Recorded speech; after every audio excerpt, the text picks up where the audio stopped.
Hello po sa lahat. Ito po ang Public Relations Takahama ngayong buwan ng Mayo. May tatlong topic ngayong isi-share sa inyo. Una, Kodomokate Center or Children and Family Center. Pangalawa, Oni Akari making or lampshade making in the shape of goblins. Pangatlo, Takahama City Multicultural Coexistence Promotion Plan. Ang Kodomokate Center or the Center for Children and Families ay bukas na. Mula April 2024, ang Child and Family Center ay bukas para sa anumang konsultasyon. Feel free to consult with anyone under 18 years old, pregnant woman, mother raising children. Ito ay located sa third floor ng Ikiki Hiroba. Bukas mula alas 8:30 ng umaga hanggang alas 5 ng hapon. Kung kayo ay may mga katanungan tungkol sa pagbubuntis, panganganak, family counseling, or child development, please consult with us. Make an appointment if you want to discuss your child development. Kung kayo ay nangangailangan ng mga tulong, pakisuyong kontakin ang Ikiki Hiroba or Kodomokate Center. Pangalawa, Oni Akari making or lampshade making. Ito ay i-display ngayong Onimichi Festival.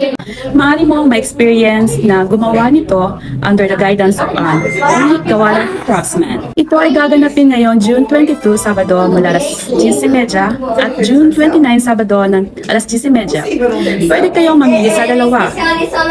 Ito ay located sa Hagiwara Pottery, Aokicho, 6 Chome. Reservations are possible up to 10 people. It will cost 2,500 yen. Kasama na dito ang mga materials at firing cost.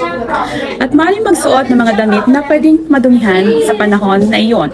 At huwag kalimutang iuwi ang iyong finished product pagkatapos ng Onimichi Festival. For more inquiries and reservation, please contact Sunag.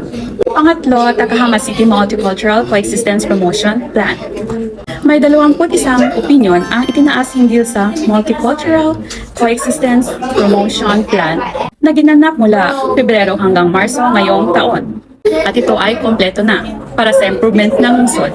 Ito ay naglalayong mapagtanto ang isang lokal na komunidad kung saan ang mga tao ng iba't ibang nasyonalidad, edad, kasarian at iba pa. Maaring maunawaan ang kultura ng bawat isa upang ang mga dayuhang mamamayan na naninirahan sa Takahama City ay mabuhay ng may kapayapaan ng isip bilang mga miyembro ng komunidad. Makikita mo ang mga opinyon dito. Kung may mga katanungan, magtanong lang dito sa Tsunagu Center.